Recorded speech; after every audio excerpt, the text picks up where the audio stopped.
Yamuna Dira Vanachari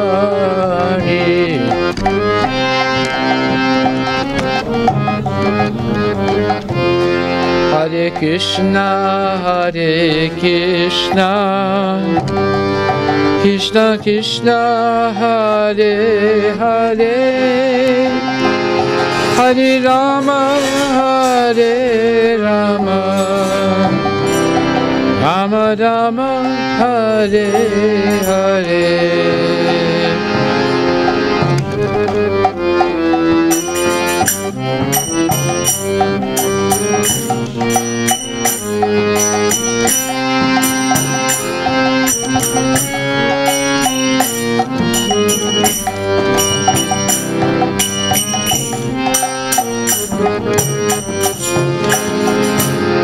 Haribo, Haribo, Haribo, Haribo, Haribo, Haribo, Haribo, Haribo. Srimad Bhagavad Gita Granth Raj ki jai, Srimad Bhagavatham ki jai, Srila Prabhupada ki jai, Gaur Premanandi Haribo. Nama Om Vishnu Padaya Krishna Prastaya Bhutale Srimati Bhakti Vedanta Swaminti Namine Namaste Saraswati Deve Guruvani Vacharine Nirvesesa Sunyavadi Vaskatya Desatarine Jai Shri Krishna Chaitanya Prabhu Nityananda Shri Advaita Gadadhar Shri Vasudeva Gaur Bhaktivinoda Hare Krishna, Krishna Krishna, Hare Hare, Hare Rama, Rama Rama, Hare Hare. Tata Priyatama Vishnu, Radhika Gopika Sucha, Kartike Punjaniya Cha, Shri Damodara Sanido. Shri Radhika is Lord Krishna's favorite among the gopis. Therefore, during Kartika, she should be worshipped next to Shri Damodara. So we give special worship to Radha and Krishna during this Damodar period. And also Damodarastakam Namashotram Damodaracharan Nityam Damodara Karshi Patet Satya Ratoditam. One should recite regularly the hymn sung by Satyavrata Rishi called Damodarastaka, because this worship attracts Shri Damodar. So it attracts Krishna when we recite the prayers of the Damodarastakam, and that's why we're doing it. So yesterday we discussed texts 1 and 2. Did anyone do their homework? Yes. Yeah. Yes? Okay. Well, let's read. Did you write what you were supposed to write? The reasons why people don't have a difficult time understanding Krishna. Okay, go ahead. You go first. Do we have a microphone for Yamuna?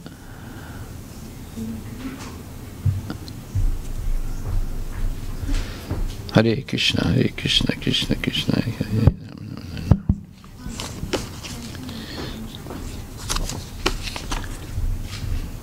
Doing homework is actually a glorious thing, because when you're asked, did you do your homework, you can say yes, and then you can read your assignment. So go ahead.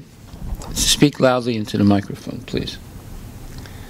People have trouble understanding Krishna because he is only accessible to his devotees who are engaged in his loving service. He is bound to their love.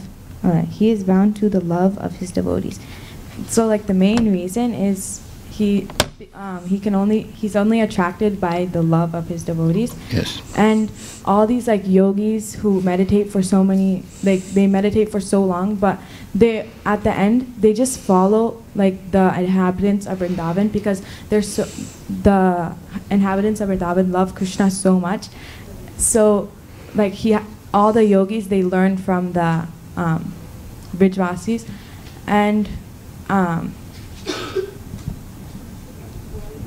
Also, Well, those are exceptional yogis. Most yogis, they just chase after Paramatma, never achieving him, or they chase after Brahman effulgence, never achieving it. Or if they do, they fall down.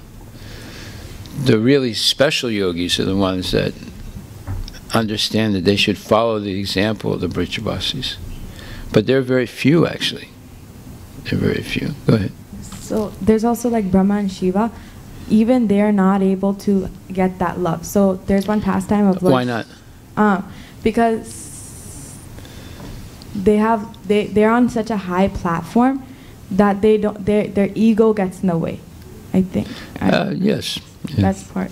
They have some bodily concept. Yeah, bodily concept. Due to all the opulence and knowledge they have. Although they're great devotees, though, we can't underestimate their greatness. But they still are controllers, and that sort of affects them. Yeah. And so there's one pastime of when Lord Shiva, he realized that like he wanted to go to Vrindavan, but then to go to Vrindavan, then he had to dress up as a gopi. He had to take the body of a gopi. Take a body. Not just dress up. Yeah, because only the gopis are able to experience that. Can enter into the pastimes of Krishna, especially the Rasa Leela. So he did actually agree. He received the mercy of one of the gopis, and he was transformed into the body of a gopi. But when he appeared in Vrindavan as a gopi, all the other gopis surrounded him and said, "Who are you? What village you come from? Who's your mother and father?" And he couldn't answer any questions, so they started slapping him. And he ran away crying. And then Krishna found out about this, and he went up and he said, "Look, you're Lord Shiva, you can't really dance with me in the Rasa Leela, but because you are such a great devotee, I'm going to make you the protector of the Rasa Leela." So that's why he's called Gopishwara Shiva. He's the protector of the holy Dham.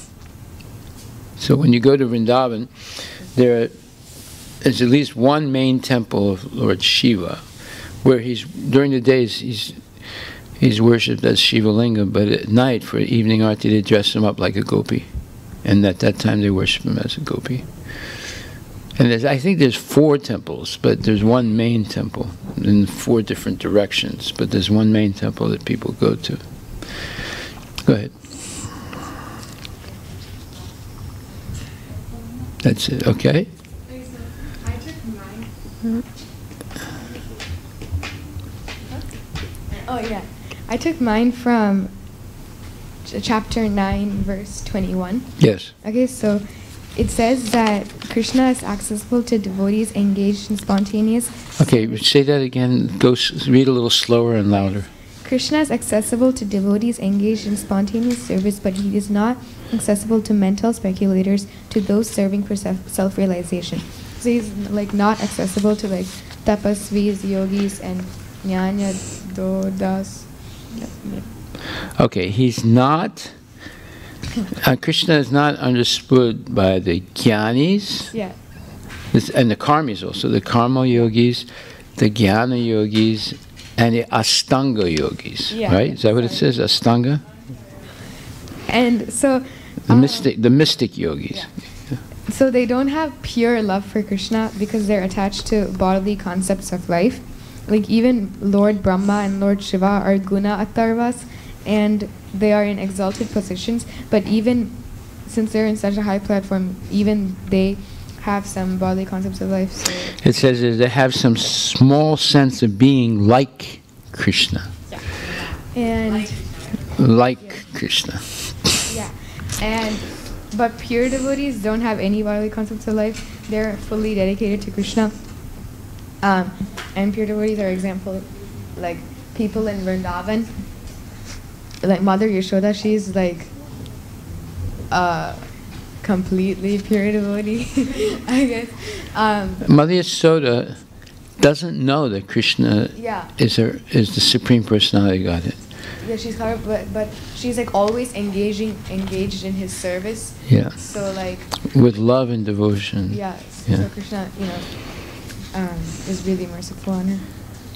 She's in a greater position than Lakshmi Devi. Yeah, and Lord Shiva and Lord Brahma. Yeah. Although it's hard to imagine, but because of her endearment to Krishna. And so like Krishna sometimes, is that like for pure devotees, Krishna lets them win. So like Yes, he becomes dependent on them. Yeah, he becomes dependent. So like when Yashoda Mata was like binding Krishna on the rope, it was always 2 fingers too short, right?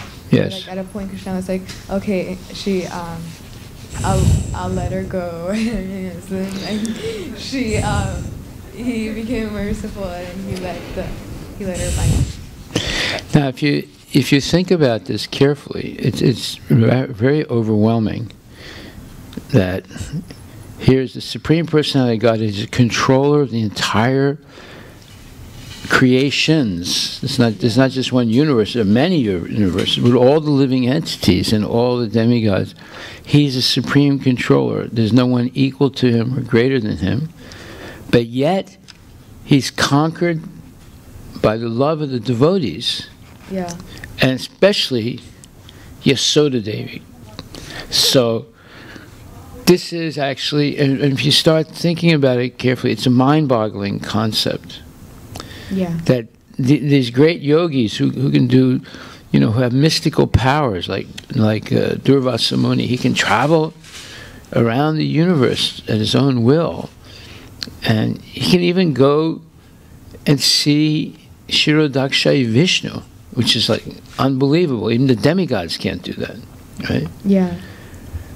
But he can't get that special mercy like Yasoda Devi or others, because Krishna is not really affected by it, or let's say he's not really pleased by that show of power.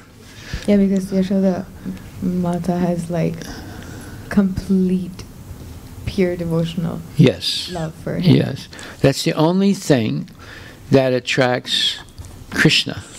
Now, the devotees like Yasoda, they're not interested in even going to Vaikuntha.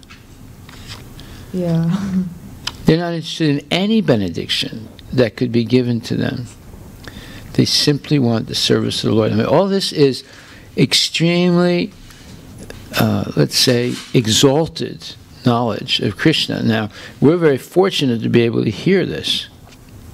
Yeah. Most people get, trapped by karma yoga or jnana yoga or astanga yoga, and then others, and it's okay, it's not bad, they're attracted by Vaikuntha, where there's formalized and ritualized worship of Lord Narayana, and that's good.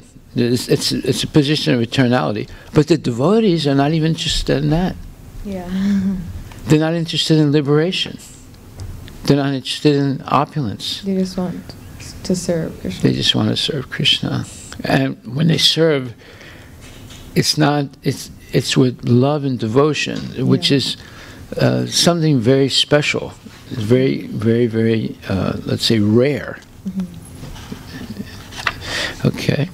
Now, to understand this, we can compare it to certain things.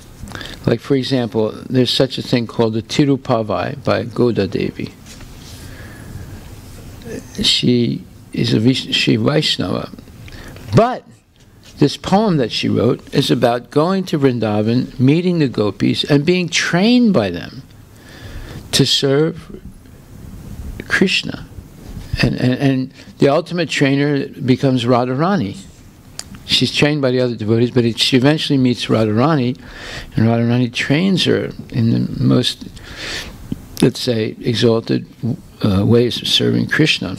And she finally meets Krishna. So, this is, see, the main reason why people have trouble understanding Krishna is because when he appears in Vrindavan, he's like a regular boy. Say, sometimes he'll manifest his supreme power. But most of the times he's acting just like a regular boy. So he's running away from his mom in fear. He's breaking a pot. He's giving the butter to the monkeys. Then his mom comes and he's afraid.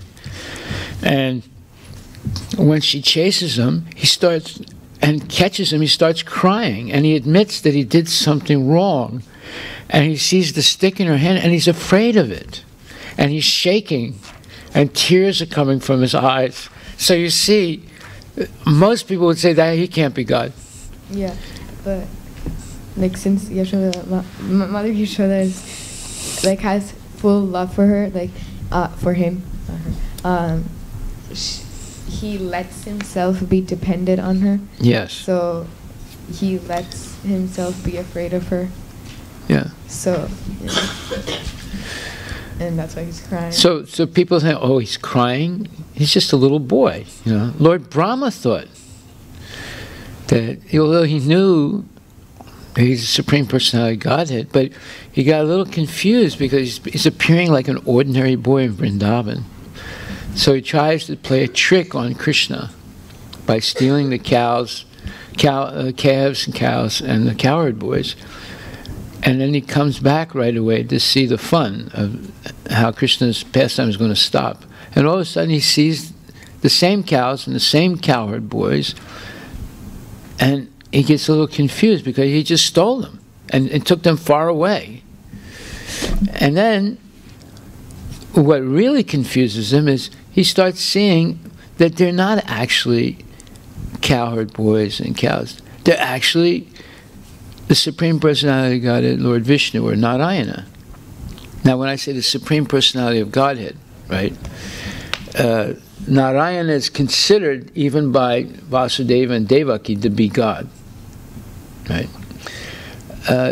And the inhabitants of Vrindavan, they don't consider Krishna to be the Supreme Personality of Godhead. They consider him to be either a friend or a son or a lover, like that. So they think Narayana is God, but they're not interested in Narayana that much. They're only interested in Krishna.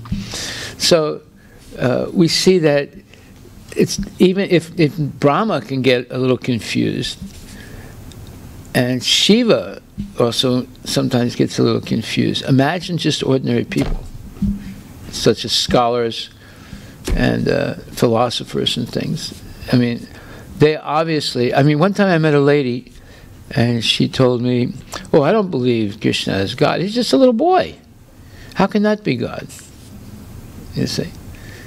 She actually told me that. You know. She wasn't a big scholar, but she's a person who knew a little bit about India. And she said, I don't believe he's God. He's just a little boy. So that's the problem they have. They can't understand because Krishna will act like an ordinary boy in his pastimes. And then sometimes he'll show that he has the power, the absolute power of God by bewildering Brahma and bewildering Indra and overpowering Indra's incredible force by his own self, and so forth. So how can it be a little boy that looks like an ordinary boy at the same time be God? Only the devotees can understand that.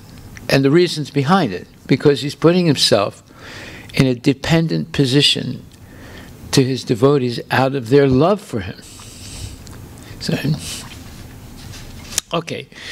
So anybody else do the homework? Yes.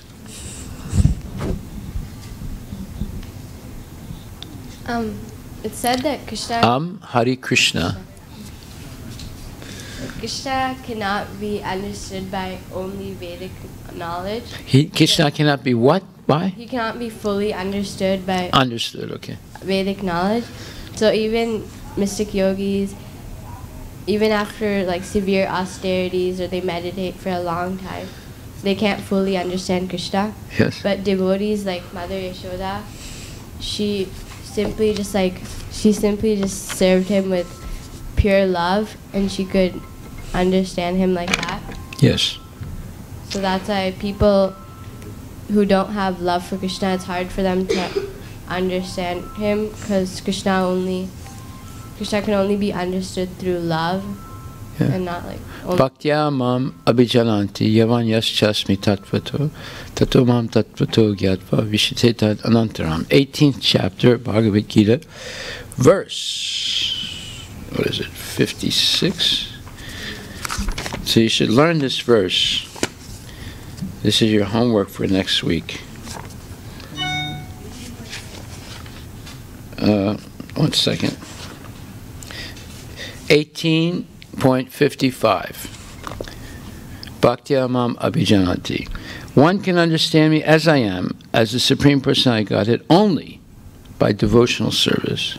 And when one is in full consciousness of me by such devotion, he can enter into the kingdom of God. So this is the key verse that's pertinent to what we're studying now.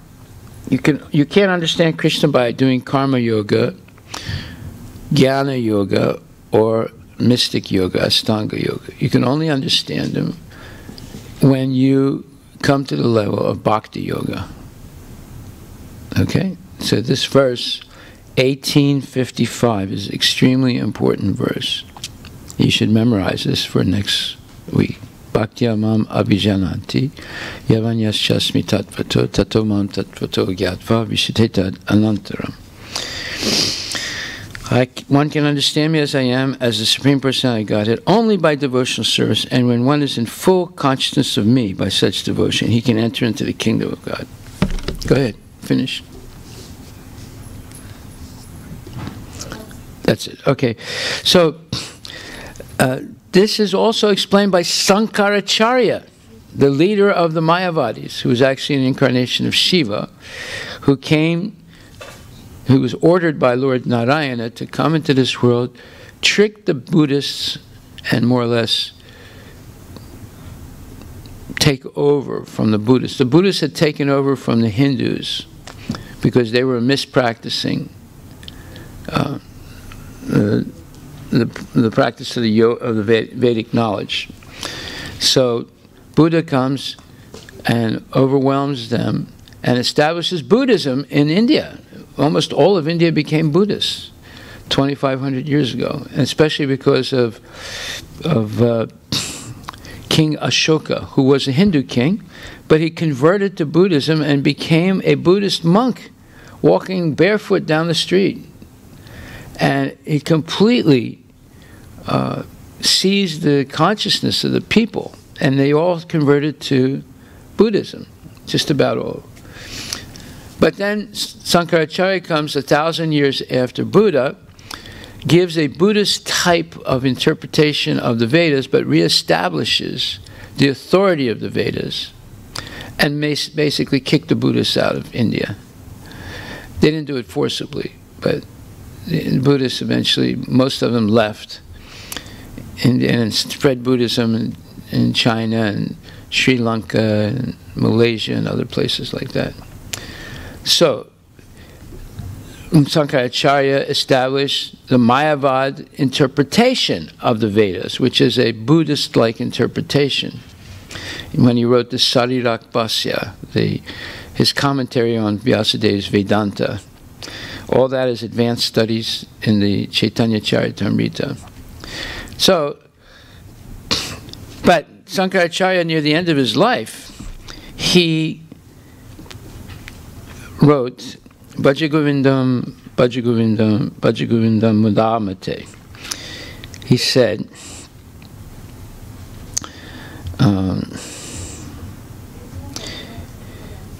said, look, give up all the speculation and grammatical jugglery that I've taught you.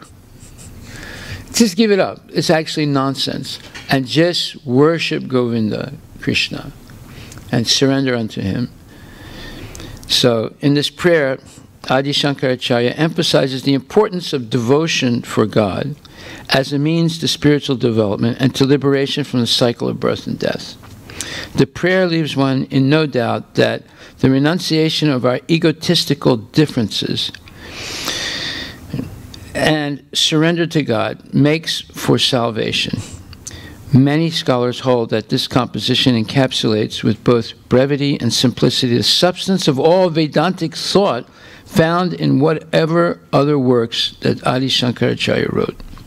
The refrain, Bhaja Govindam, which defines the composition and gives it its name, invokes the Almighty in the aspect of Vishnu. In other words, this is where they go off. It's talking specifically about Krishna. That's Krishna's name is Govinda, the protector of the cows. And so it is therefore very popular not only with Sri Adi Shankaracharya's immediate followers, the Smartas, but also with the Vaishnavas and others. However, very few people actually follow the meaning of this prayer, Bhaja Govindam, by Shankaracharya. Of course, we try and follow it. We don't want to waste our time with grammatical jugglery or trying to develop mystical powers or trying to do all kinds of rituals for elevation to higher planets or even to Vaikuntha or merging into Brahman effulgence like the Gyanis. What we want to do is simply serve Krishna. As Lord Chaitanya said, Na danam, na janam, na sundarim, kavitam ba jagadishikamaye, mama janmani janmanishware, bhavatat bhaktira haitaki tvayi. And therefore, Lord Chaitanya came to preach pure devotion, and this pure devotion is also the theme of the Damodar Astakam. Okay, so now we go forward. We go to the third verse. Iti drik swalilabir ananda kunde swagosam nimajantam akyapayantam tadiye sitagesu bhaktir jitatvam punak prematastam satavriti vande. Those super excellent pastimes of Lord Krishna's babyhood drowned the inhabitants of Goloka in pools of ecstasy. To the devotees who are attracted only to his majestic aspect of Narayana in Vaikuntha, the Lord herein reveals, I am conquered and overwhelmed by pure loving devotion to the Supreme Lord Damodar, my obeisances hundreds and hundreds of times. So, this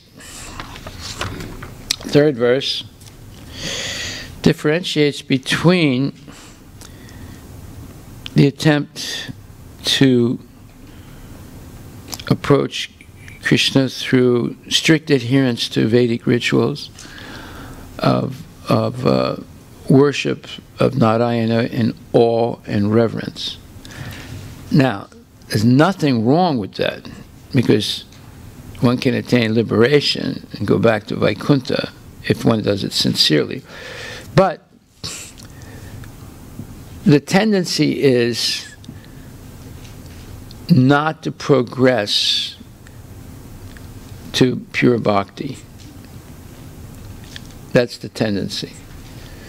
And one becomes more attracted to the rituals and the performances and the recitations without going deep into the meaning of it. And therefore, one becomes attached to opulence and things like that, that although may confer liberation, but not that intense, pure, transcendental love for the Lord. That can only be achieved by intimate relationship with Krishna. See, just like, let's say you have friends at school. So there's a certain culture in the school. Everyone's trying to show off in some way. Somebody can play basketball, someone can play baseball, someone can do track, someone's good in the spelling bee, someone is good in math, someone is good in this, someone is or someone is funny, or someone is goofy. Everyone's trying to show off in some way that they're special. In Krishna consciousness, one is not trying to show off. One is trying to simply be a humble servant to the Lord without a lot of fanfare. But they're paying attention to every detail of devotional service in order to please the Lord. Their focus is not themselves, Whereas in schools, usually the focus is oneself. And when one is sort of weird and is sort of ostracized by the others, not one of the group, they get angry and they become reclusive. Sometimes they'll get a gun and go back to the school and shoot the people that are sort of discriminating against them, say, or her.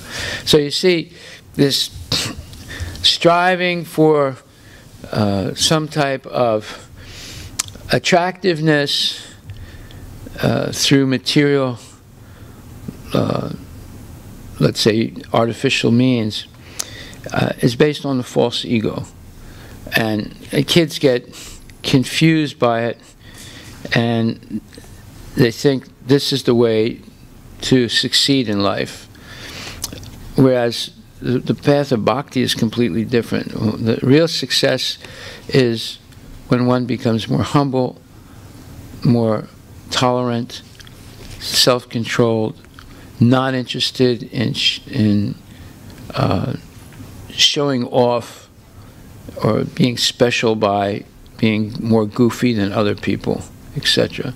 They try to be servants of Krishna, and they try and do good things to other people by giving a good example, by sharing prasadam.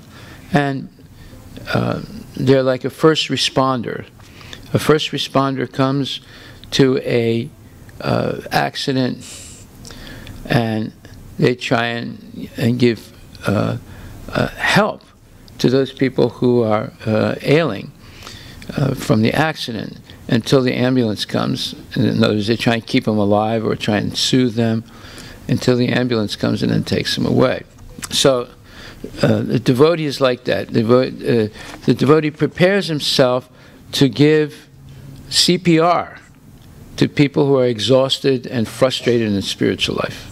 If you know what CPR is, in other words, to help them breathe or help them stay alive so that they can get their strength back.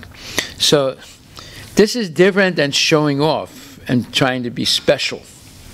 It's much different than that. And then people realize it. They say, you know, this is a person who's really interested in me. I'm actually suffering and confused. I don't know what the purpose of life is. And here's a person who, without forcing themselves, without trying to convert me to anything, but is just a genuinely good person and is able to connect with me on a different level than everybody else. And I feel lucky that I'm able to realize this, and I want to be closer to this person now and find out more about what makes this person so good. So that's the, let's say, the unobtrusive way that devotees relate to others. It's basically by their example of a genuine devotee.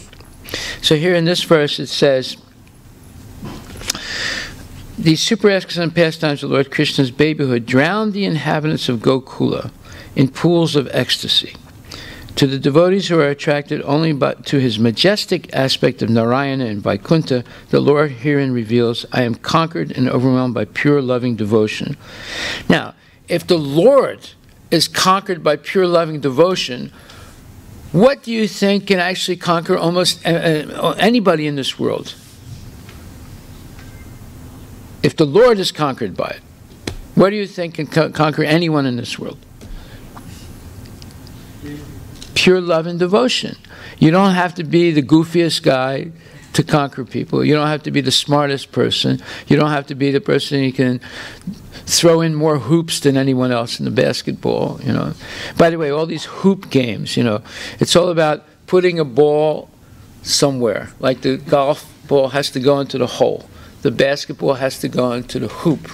The football has to go to the end of the field, right? The soccer ball has to go into the goal, right? There's all these hole games, right? And they get millions of dollars because they can put the ball in the hole, right? However, that does not conquer people's hearts, or that does not affect people's hearts. That's just related to the mind and the false ego. what can actually cut through all the different layers that are covering us with ignorance is pure love and devotion. So this is the thing we should try and develop in life.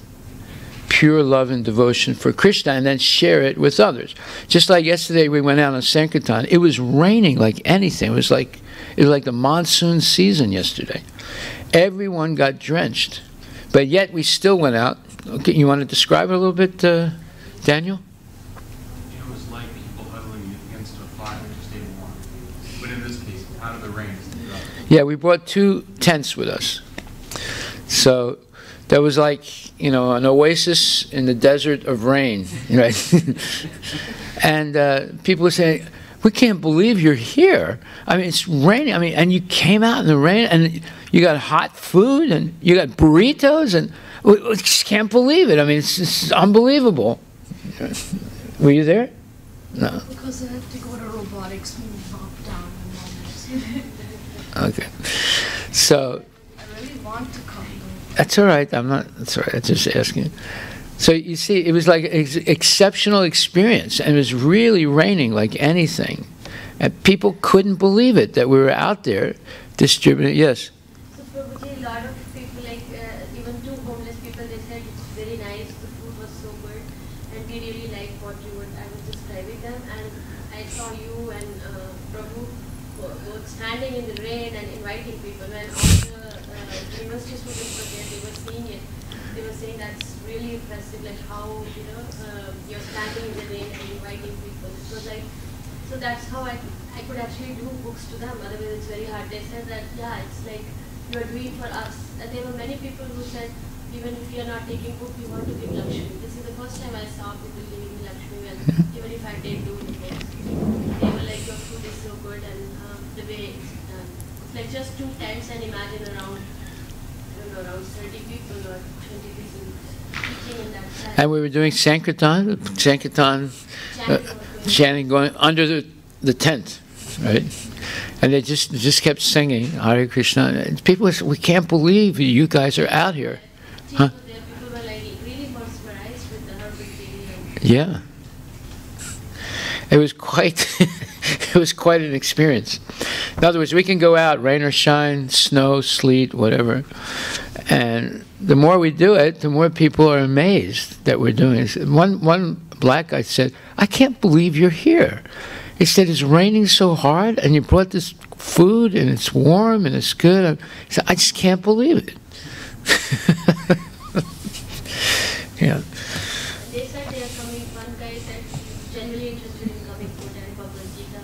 They have started reading Bhagavad Gita. Yeah. Well, we have the Thursday night program now. Yeah, that's what he was Yeah. doing. And then others. And then some people were apologizing to me, saying, you know, I really want to come Thursday night, but I have to work, or I have a class, and I feel sorry I can't come. So, but I'm apologizing. I mean, it was really like overwhelming, the response that we got, you know. Okay, so in this verse, this Satyavrata Muni glorifies the Lord's supreme position through his unique attributes. Itidrik swalilabir. In this way, he relates this verse 3 to the Lord's dependence on his devotee, mentioned in the previous verse. So in the previous verse, it says that Krishna becomes dependent on his devotees, pure devotees, like Mother Yasoda and Nanda Maharaj and so forth. So, this is his unique attribute. This differentiates him from other so-called gods. Nowhere do you see the other gods dependent on their devotees. Completely dependent for protection. Just like Krishna is a little baby and he's being cuddled by Vasudeva, who's carrying him out of the prison of Kamsa and taking him across the river Yamuna. And he's thinking, I have to save the life of my child. This is unbelievable. And then Yamuna decides to have darshan of Krishna and takes him out of the arms. She takes him out of the arms of Vasudeva and with her current. And Vasudeva is devastated. He says, oh no, my son can die. He's no longer in my arms. I'm not protecting him. He's devastated. Extreme anxiety because he thinks that he failed in protecting his son. But then Krishna comes back to Vasudeva, and then Vasudeva feels, oh, now I can protect him again. And he takes him and exchanges him for Yogamaya, the newborn child of Yasodamai, and brings that child back, and now he feels, oh, I saved my son's life. So Krishna accepts to be dependent for his safety on Vasudeva. You will not see this in the history of any other scripture. This concept of that God is depending on his devotee. It's a very special attribute that Krishna is demonstrating here. And therefore, the meaning is that by showing such dependence on his devotees, he floods Gokula in a lake of bliss. When the devotees see how dependent Krishna is, it makes them ecstatic. That how this little boy is completely depending, although he's the Supreme Personality of Godhead. And then also, it relates this third verse to Krishna being tied up with a rope.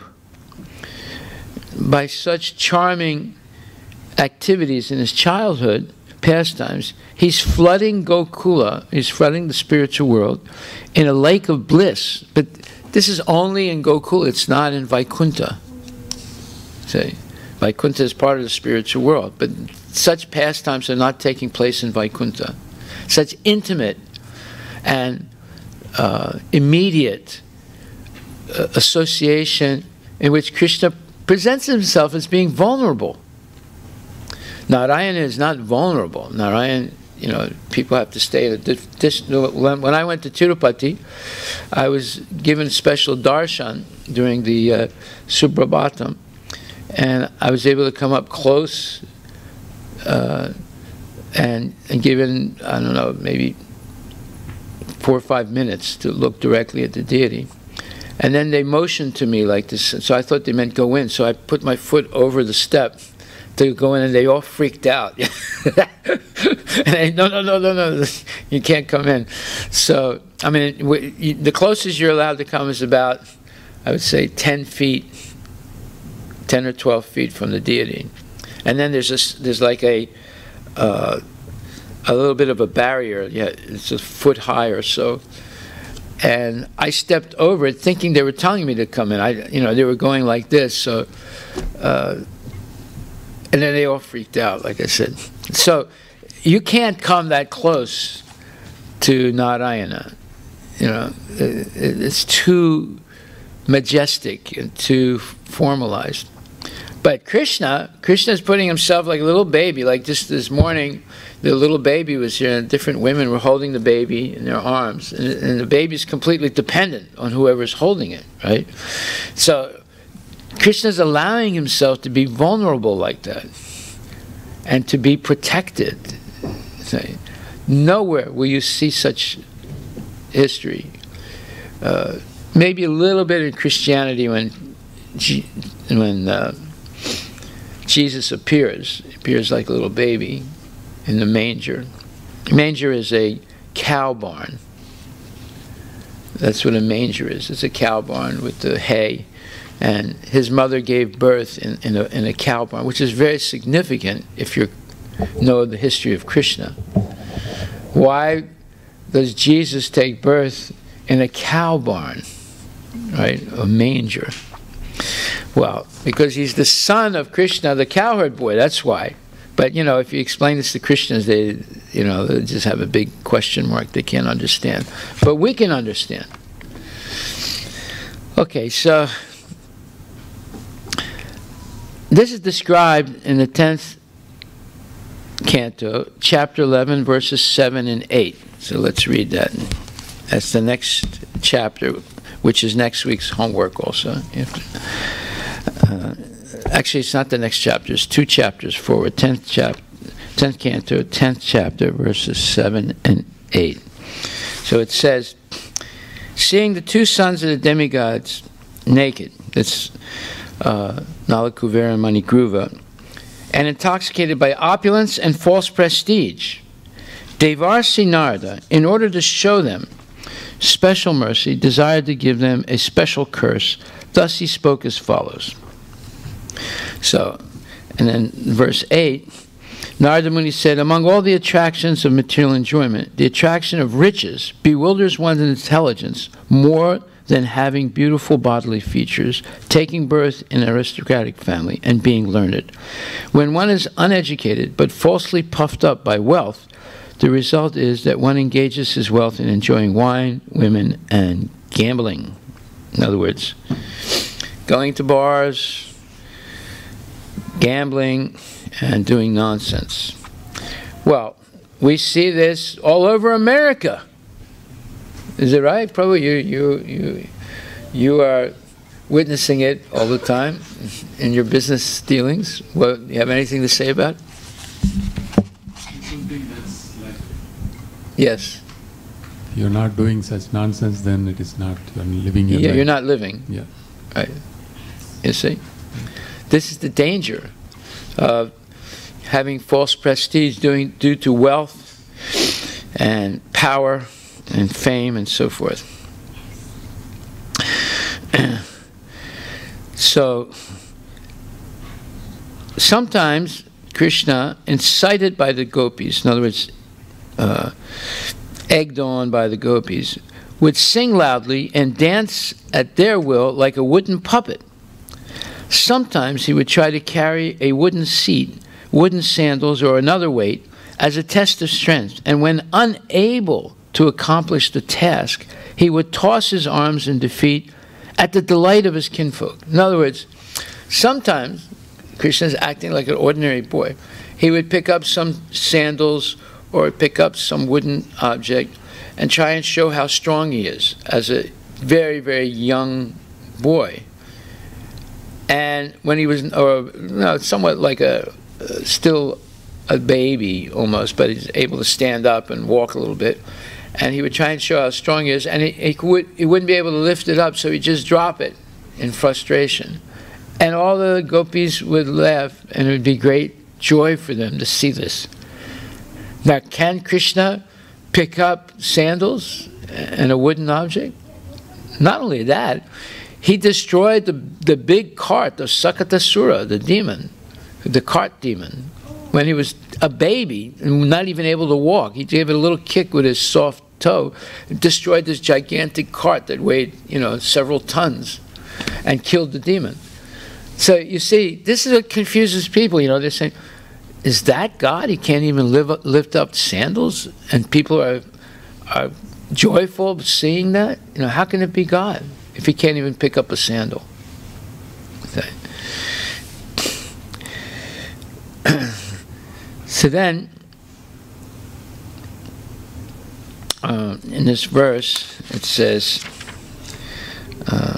Swagosham, iti drik swalilabir ananda kunde, Swagosham nimajantam akyapyantam. So this Swagosham means his village. However, Gosha also means fame. Just like I know one devotee, his name is Ghosh Thakur. Right? So Ghosh means he's the most famous. Right? It's the name of Krishna. So this word Ghosh has several meanings.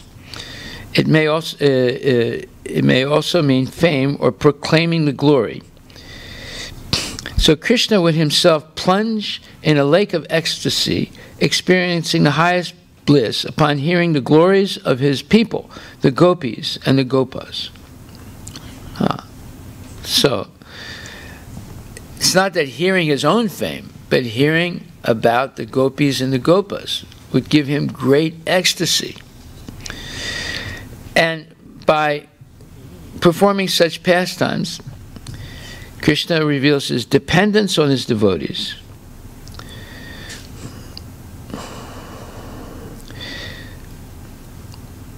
He's showing this to the scholars and the philosophers in this world who are absorbed in studying Krishna.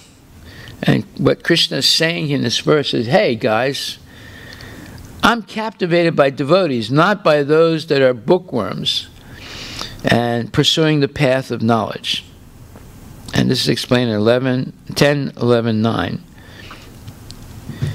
That Krishna displayed to all the scientists and philosophers in this world his submission to his devotees.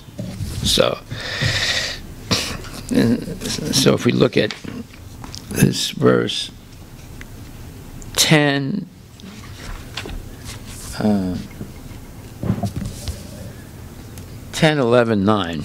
So let me just read that.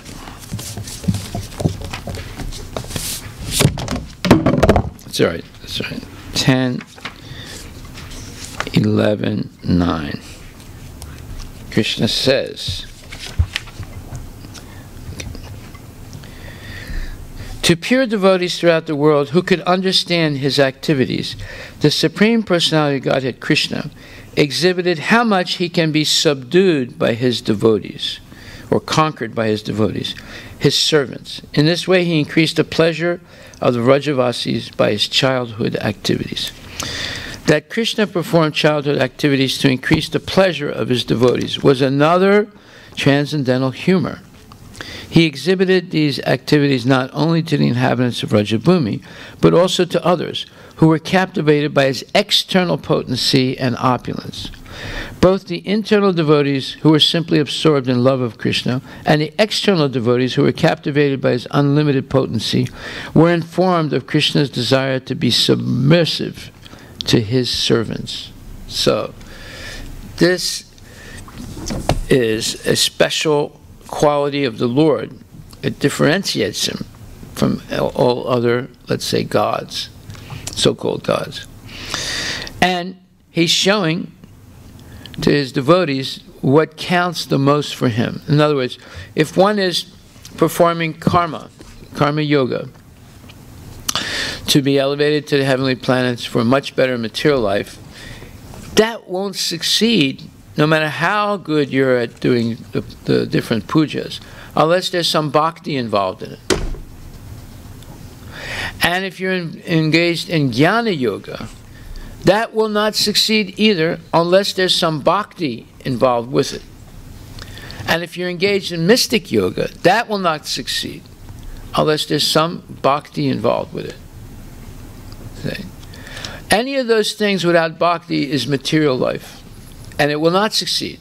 You'll not achieve Paramatma, you'll not achieve Swarga, you'll not achieve mystical powers. There has to be some bhakti mixed in with it. And if it becomes pure bhakti without a tinge of karma, jnana, or yoga, then you go back to Godhead. So bhakti is the motor that gets things rolling.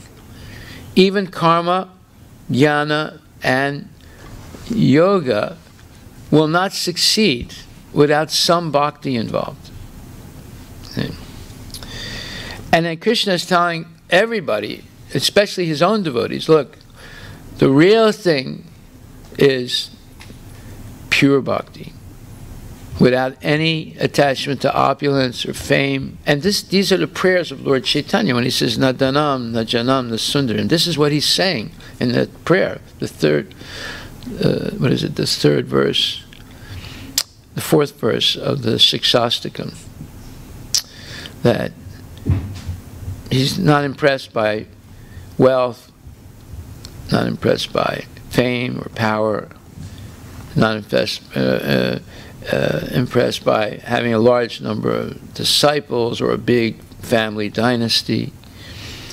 And he's not impressed by liberation, so-called liberation. The only thing he's impressed by is pure devotional service, with no desire for liberation or any material benefit or any power, special power. Okay. So, Krishna in this third verse is opening the secret to all the scholars and scientists that are absorbed in studying his godly qualities or features. And he's disclosing it to scholars who know well, who know about the influence of his associates on him. Because this esoteric bhakti or mystical bhakti practice and its glories are not to be revealed to false scientists and philosophers who pursue mere academic achievement and who are ignorant of the greatness of the devotees.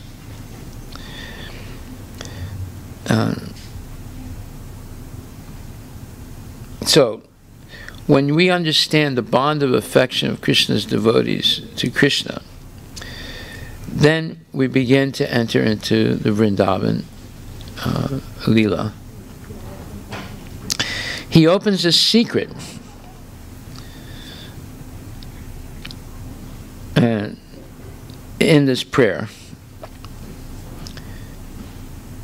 And what kind of worship is that of the residents of Vrindavan? It's spontaneous. It's not governed by rules and regulations, because it's pure spontaneous love for the Lord. It's above rules and regulations. It's above awe and reverence in majestic features of Narayana. Okay. So we see this third verse is very important because it's got a lot of deep meanings to it. Okay, so are there any questions? Any questions? Ask one question. Yes? Where's the microphone? My question's not completely related to what you were talking about. Yeah. But in Vrindavan, there's like, I don't know, I'm like, just how I'm thinking of it, it's like Mother Yashoda's older than Krishna, right? Yes. So like, then they must age. But like, they don't age in Vrindavan. Like, Krishna's eternally a little boy, right? But then... Well, we're going to discuss this. It's coming up in the next couple of verses. When you say Mother Yashoda is older than Krishna, no. but she's not an old lady. Yeah. Like, she's actually extremely beautiful.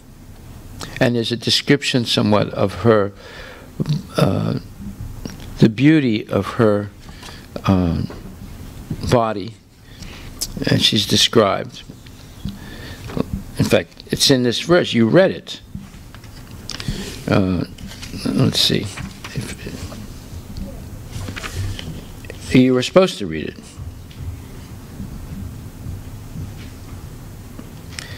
Let me see where it is. It's Canto 10, Chapter 9. And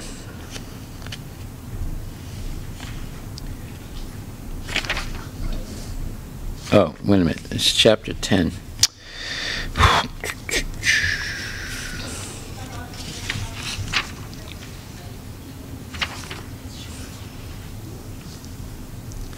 Okay. One second.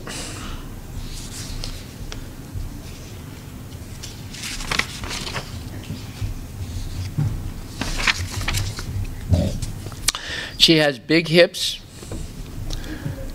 and she has something tied around her her hips. Let's see.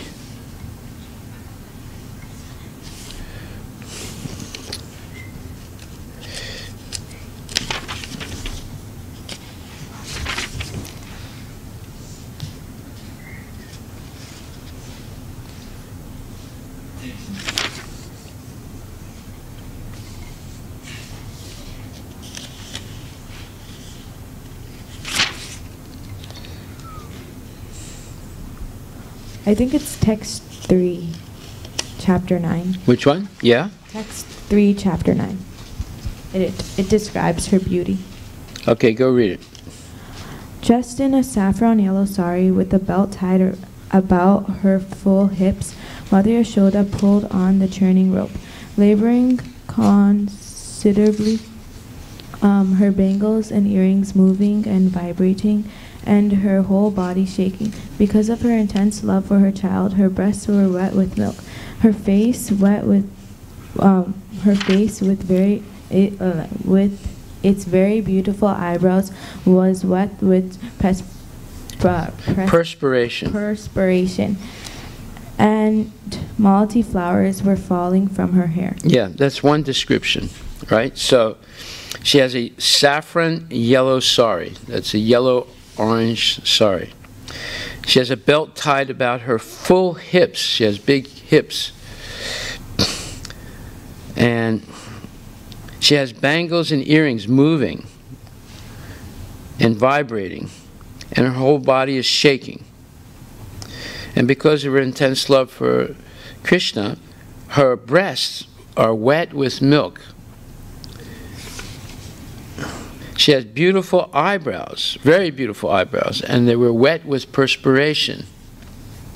And she has malati flowers that were falling from her hair. Then if you look at in same chapter, verse number 10, while following Krishna, Mother Yashoda, her thin waist, overburdened by her heavy breasts.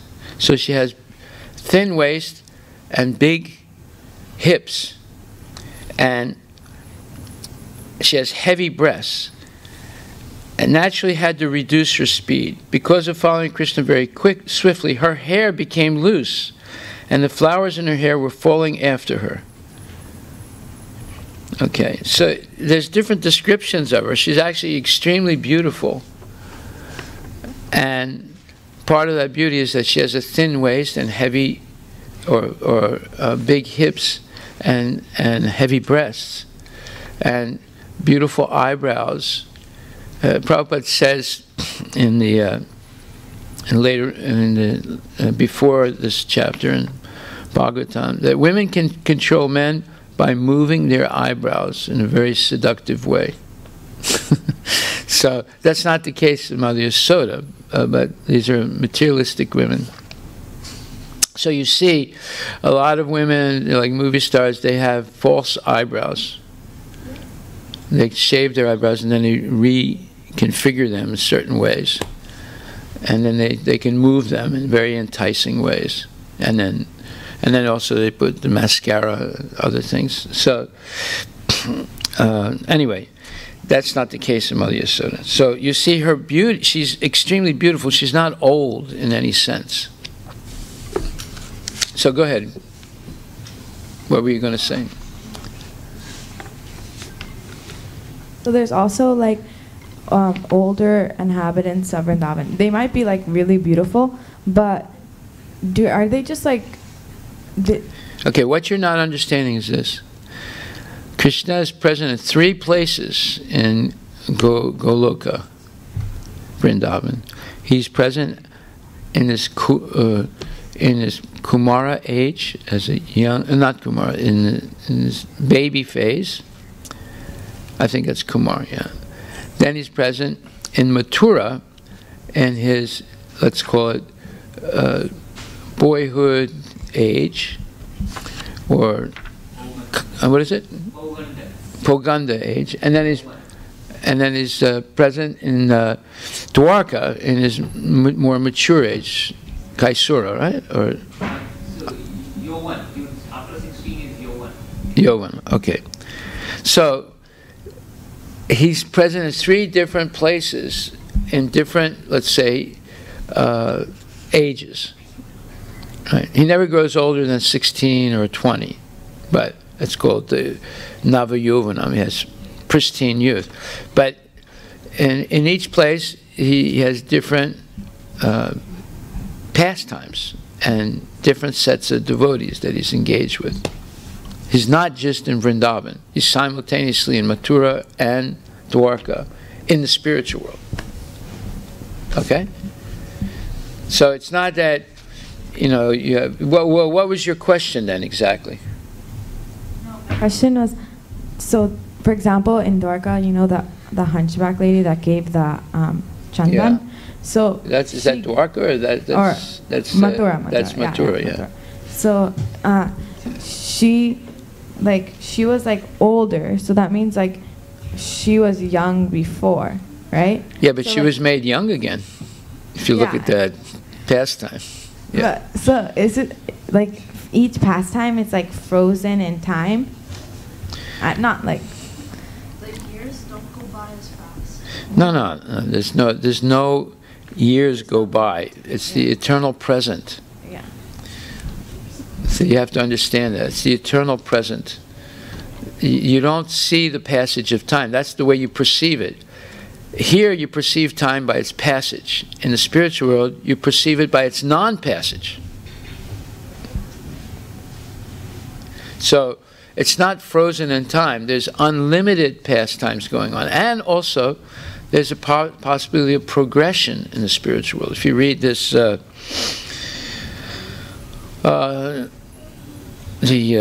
Bhagavatham, it shows the progression of a devotee from one rasa to another. So everything is dynamic in the spiritual world. Nothing is frozen in time. The idea of frozen in time was the idea of the Greeks. They had no real understanding of the spiritual world. The spiritual world, as far as Bhagavatam explains it, is dynamic. Nothing is frozen in time. Socrates thought that everything is frozen in time in the spiritual world, and there's perfect forms. He had no understanding of the spiritual world, where everything is dynamic. There's nothing frozen in time, and so everything is expanding. Okay, so since everything is late today, we will go to text number 4. Text number 4 says, Varam deva mokshamna mokshavadim nachanyam vrineham varesad apiha idam te vapurnata gopala balam sadame manasya virastam kim anyay. O Lord, although you are able to give all kinds of benedictions, I do not pray to you for liberation, nor eternal life in Vaikuntha, nor any other boon. Boon means a blessing. How do you spell boon? You know how to spell boon? Yeah. Very good. It's like moon. Moon is, how do you spell moon? Moon. M? Okay, so it rhymes with boom. Boom. Boon.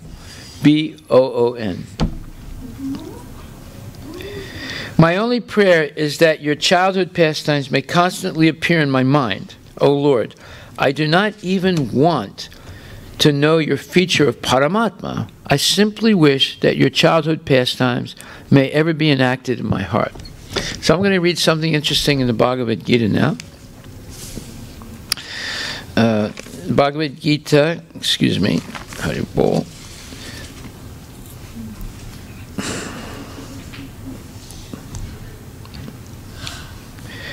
Bhagavad Gita, 18th chapter, 66 verse. Now, who remembers what verse you have to learn for next week?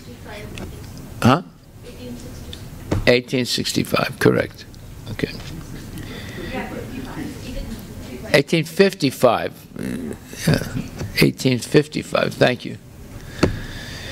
Okay, this is 18th chapter, 66th verse in the purport. The last verse, the last paragraph says, one should be attracted by the beautiful vision of Krishna. His name is Krishna because he is all-attractive. One who becomes attracted by the beautiful, all-powerful, omnipotent vision of Krishna is fortunate. There are different kinds of transcendentalists. Some of them are attracted to the impersonal Brahman vision. Some of them are attracted by the super soul feature.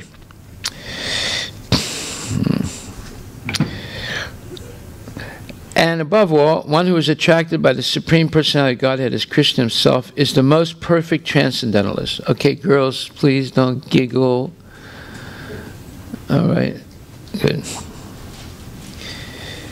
In other words, devotional service to Krishna in full consciousness is the most confidential part of knowledge, and this is the essence of the whole Bhagavad Gita. Karma yogis, empiric philosophers, mystics, and devotees are all called transcendentalists, but one who is a pure devotee is the best of all. The particular words used here, ma sucha, don't fear, don't hesitate, don't worry, are very significant. One may be perplexed as to how one can give up all kinds of religious forms and simply surrender unto Krishna, but such worry is useless. So, here it's saying that one should be attracted to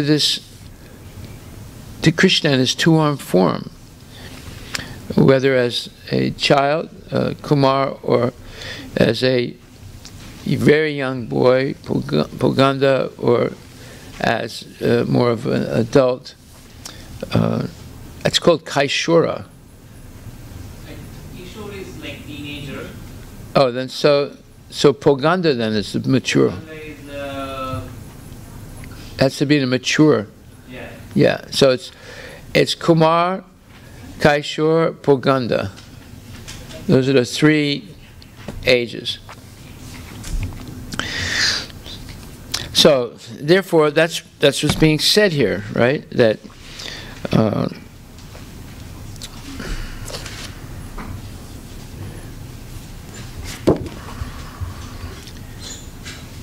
my prayer is that your childhood pastimes may constantly appear in my mind. O Lord, I do not even want to know your feature of Paramatma. I simply wish that your childhood pastimes may ever be enacted in my heart. Now, what did we read? How did Mother Yasoda remember the different childhood pastimes of Krishna? We read that yesterday. Yes? She made poems about like Agasura or something. Agasura. It was like Agasura was in the form of this. Agasura was. She made poems about his pastimes and kept singing. No, Agasura was a sura. He, Agasura was a sura.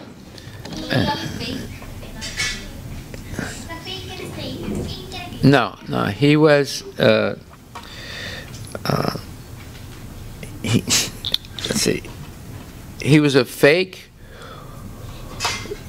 Who I forget now. So I wrote. What?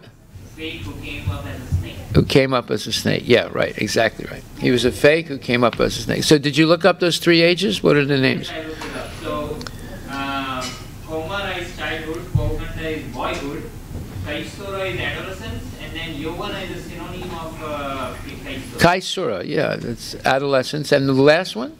And then Yovana is synonym for Kaisura. Yeah, Yovana means eternal, pristine youth. Yeah, yeah, it was Kaisura. I kept saying Kaisura. So you have those three. You have Kumar, Poganda, and Kaisura. Okay, good. Those are the three ages that Krishna manifests in. Okay, so then.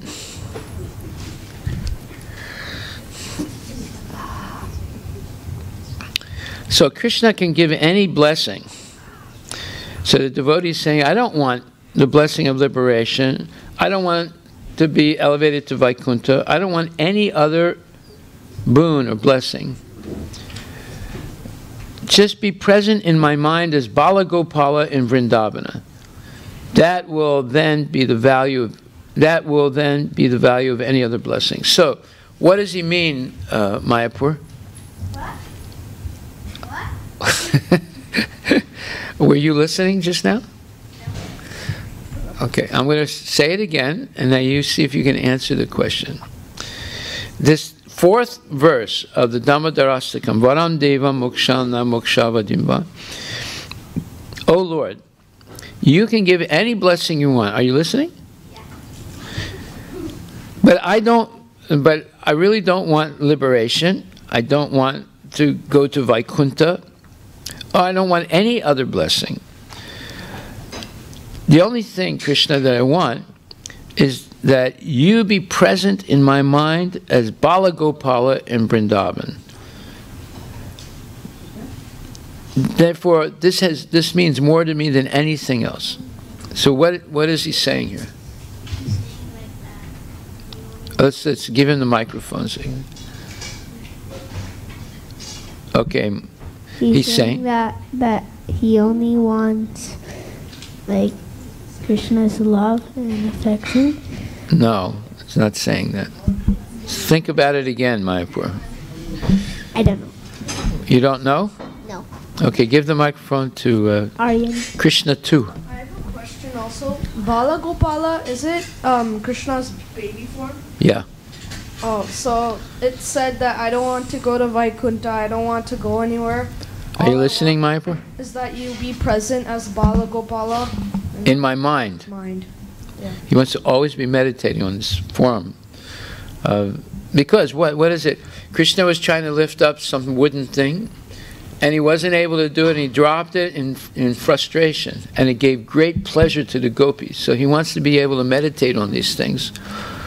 Krishna in his youngest age, because they're very sweet. Like when a baby is born in the family and it still doesn't have any teeth, but yet when the mother comes, the baby smiles. Have you ever seen that? Have you ever seen that? The baby smiling? I have. Right. So does that give happiness to the parents? Tremendous happiness. And then when the baby starts to walk, you know, it's very wobbly and takes a few steps and falls down, and the parents laugh.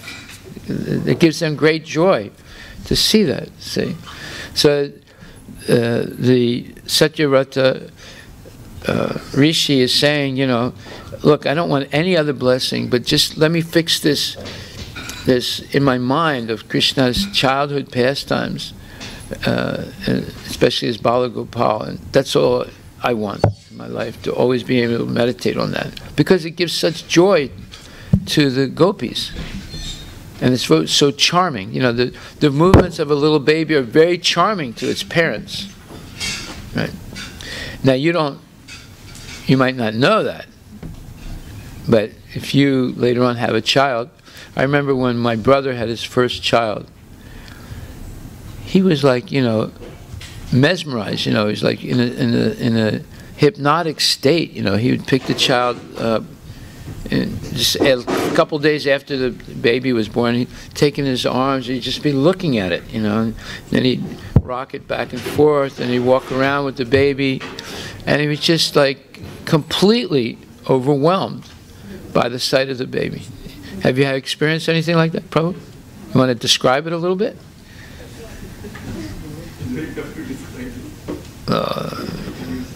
Okay, go ahead. Give him the microphone.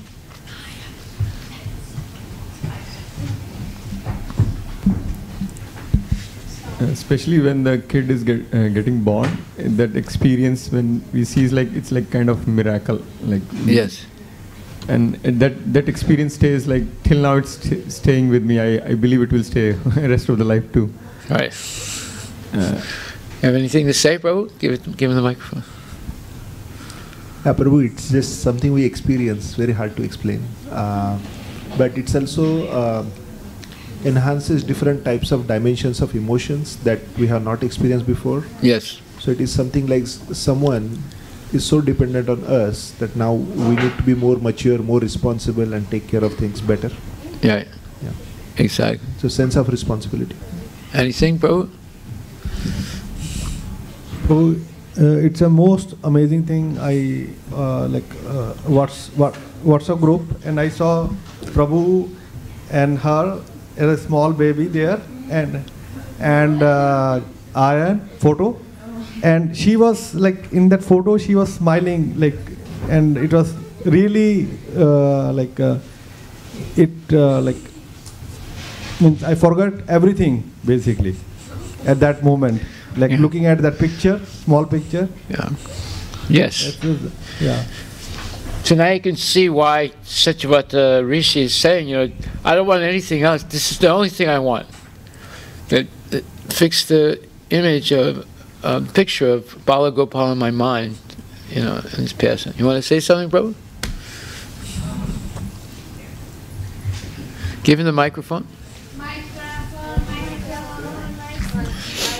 Yeah, it is a. Go ahead. It's very warm feeling. Okay, 1 second. Go ahead. I think I would agree to what other Prabhu said. As a soul that is completely dependent on you, and you have a sense of more responsibility, but it's also very warmth giving. Yes. All the things that they do, all activities, naughtiness, it's very, very attractive. Yes. Haribo.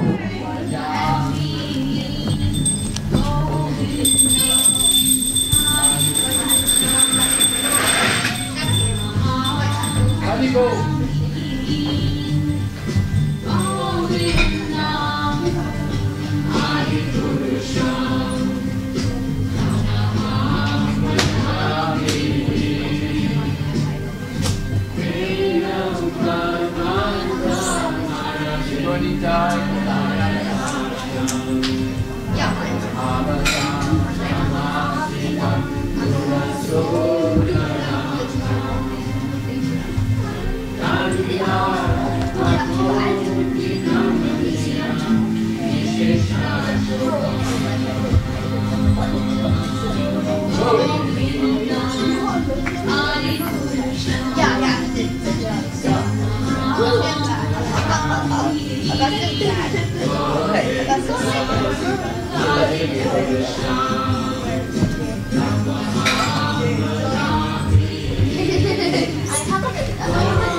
Yeah, I can sing with you, but I'm not singing. When you lift this up,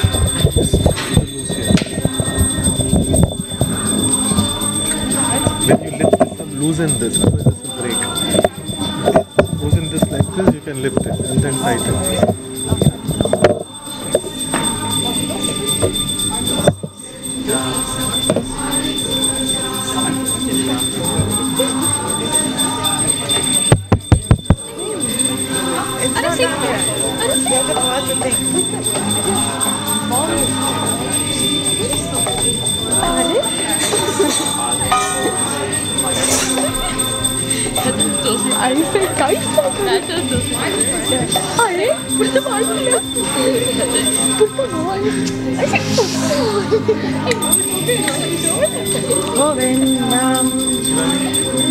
While singing this, no joke. It's on live.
Yashomati नंदना ब्रजभरनागरा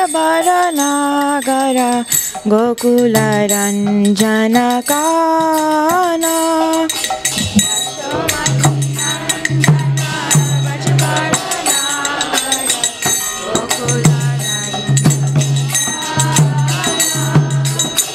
गोपी परनधना मदन मनोहरा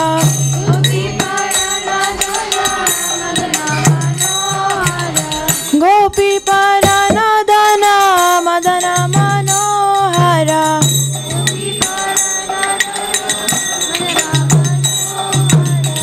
कालिया दमन विधाना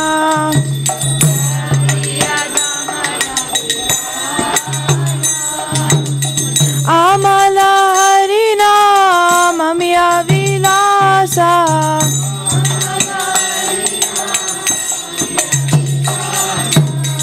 आमला हरिनाम अमिया विलासा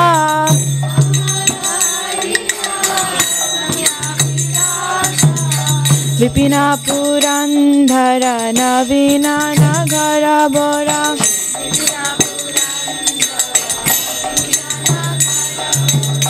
भंसी बदान सुवासा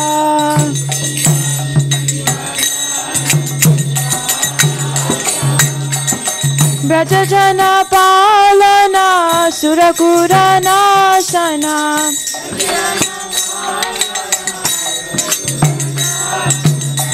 ब्रज जन पालना सुरकुर नाशना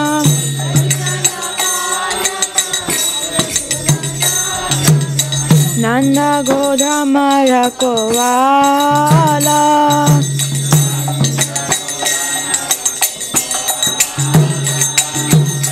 गोविंद माधव नवनीत तास्करा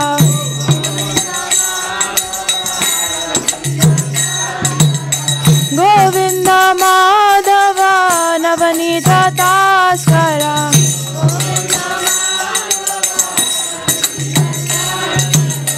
सुंदर नंद गोपाला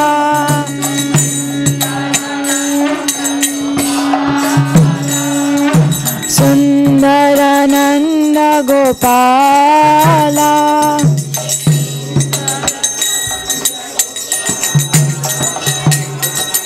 यमुना तटचरा गोपी बसना हरा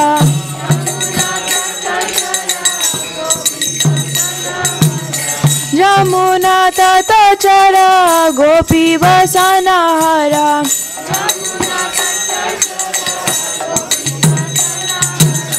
राशा राशिका कृपा मोया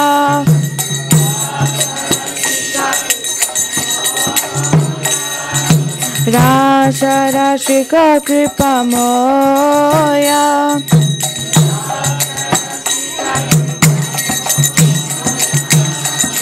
श्री राधा वल्लभा वृंदावन नाथ भरा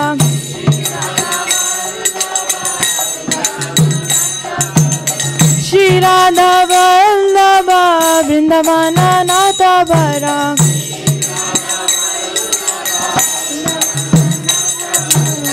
भक्ति विनोदाश्रया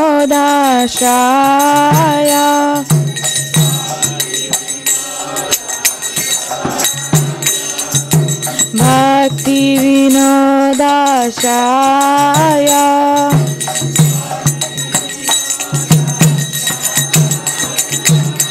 यशोमती नंदना ब्रजभरनागर गोकुल रंजन काना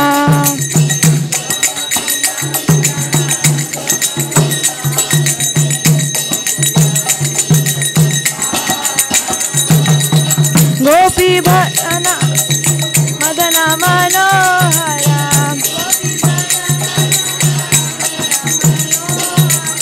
गोपी परन धना मदन मनोहरा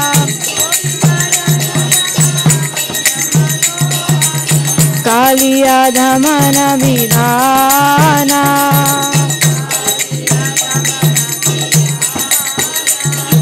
Krishna, Krishna Krishna, Hare Hare, Hare Rama, Rama Rama, Hare Hare.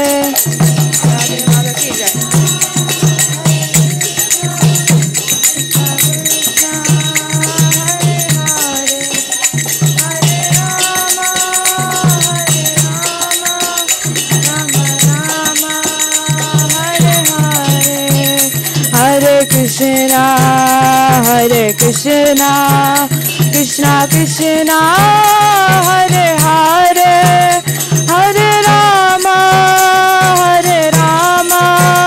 Rama Rama, Hare Hare. Hare Krishna,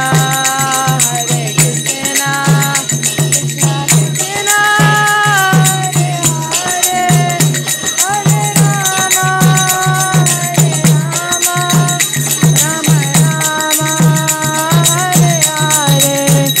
Jaya Radha Nila Madhav Radha Nila Madhav Radhe.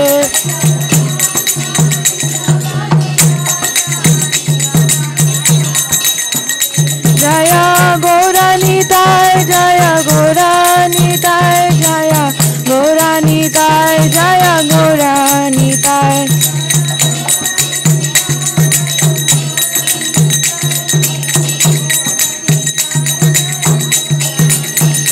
Jaya Sita Ram, Jaya Lakshman Hanuman, Jaya Sita Ram, Jaya Lakshman Hanuman.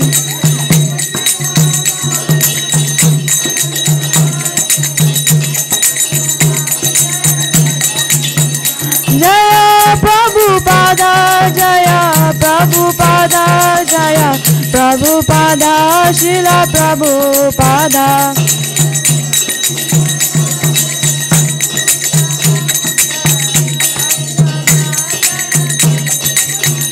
Nitai Gaura Hari Bol, Hari Bol, Hari Bol, Nitai Gaura Hari Bol.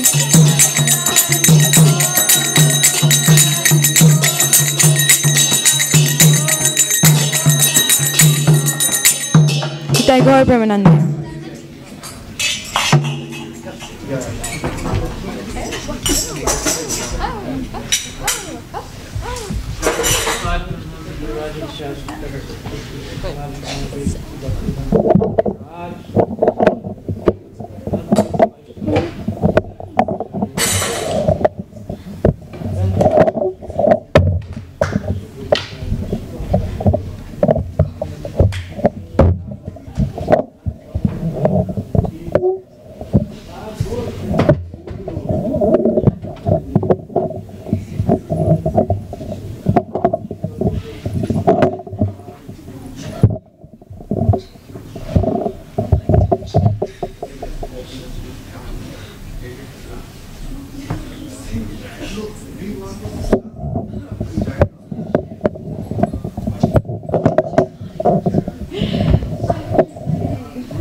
Hare Krishna. Hare Krishna. Is it Hare Krishna? Microphone. Microphone. Hare Krishna. Is it on? Okay. So I just wanted to continue on, as I was mentioning, the feeling that elders have or parents have specifically for a small child. In that regard, let's listen carefully. I had an experience. This was actually before I was married, but one day I got a call that my maternal grandmother, she won't. It seems like she wouldn't leave more than few days. So we immediately took the train next day to see her, visit her in the village, like a smaller town. And she was 90 plus years old, and she was staying with her son and grandchildren and great-grandchildren, who was like one small baby was just born in the family. And when we arrived over there, like she was completely emaciated. Actually I could see... Meaning she had lost a lot of weight. Yes. I could actually see all the bones in her body. There was no flesh left, only skin. She could hardly speak, and she had difficulty passing, stool and urine she could not control. And what really struck me is that, when devotees read Bhagavatam and when we see what's happening in real life, we can relate to it in such a way and gives us those realizations. What struck me is that, in another room there was this small baby that was born. That was her great-grandchild. And both of them, if you think about it, both of them are in a similar situation. They cannot speak. They have no control over passing stool and urine. But the entire family was huddled around that small baby, and they were all enjoying, how nice. They were happy. They are all happy, and what motions or faces that baby's making. And similarly, this old lady who is in another room, and she's in the same helpless situation, cannot speak, difficulty passing stool and urine. But they're unhappy. But no one's around her. Yeah. And so that old age is, we can see how miserable it is. And Krishna gives old age so that we can realize, and when no one is interested in taking care of us, then that naturally the renunciation comes. And we, if one intelligence is fixed, then we can take more shelter of Krishna. So in that way, old age is sort of a benediction, and which allows us to take more shelter, and because no one's interested. Nobody cares for you. Nobody cares for you. Yeah. The same. Whereas the baby, everyone's cuddling the baby and goo goo goo goo gaga. Yeah. And that's what puts the baby into illusion, by the way. All that pampering. Okay, homework for next week. So you have to memorize the verse 1855. Let's repeat it one time. Bhaktya mam abhijananti.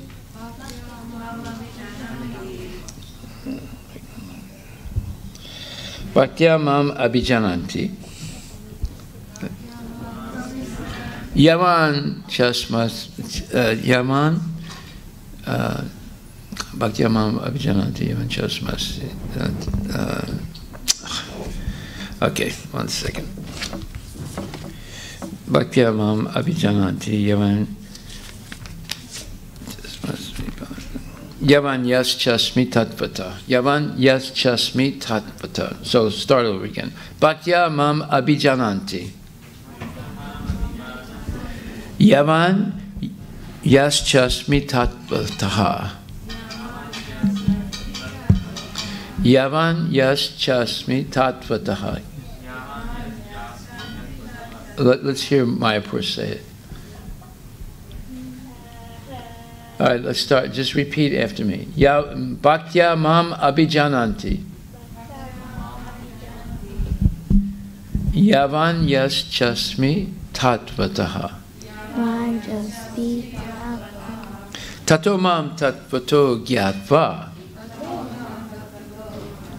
Tato mam tatvato gyatva. Vishate tad anantaram. Vishate tad anantaram. So repeat after me. One can understand. One can understand. Me as I am. And Krishna is talking about himself as the Supreme Personality of Godhead. Supreme Personality of Godhead. Only by devotional service. Only by And when one is in full consciousness of me, by such devotion, he can enter into the kingdom of God. So you can only understand Krishna by pure devotion. That's the whole point of this verse, right? And that was the point of verse number It was verse number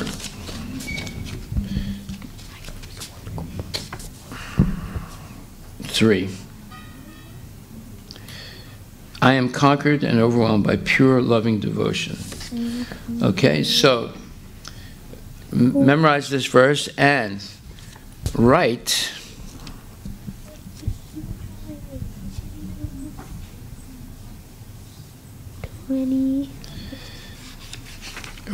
about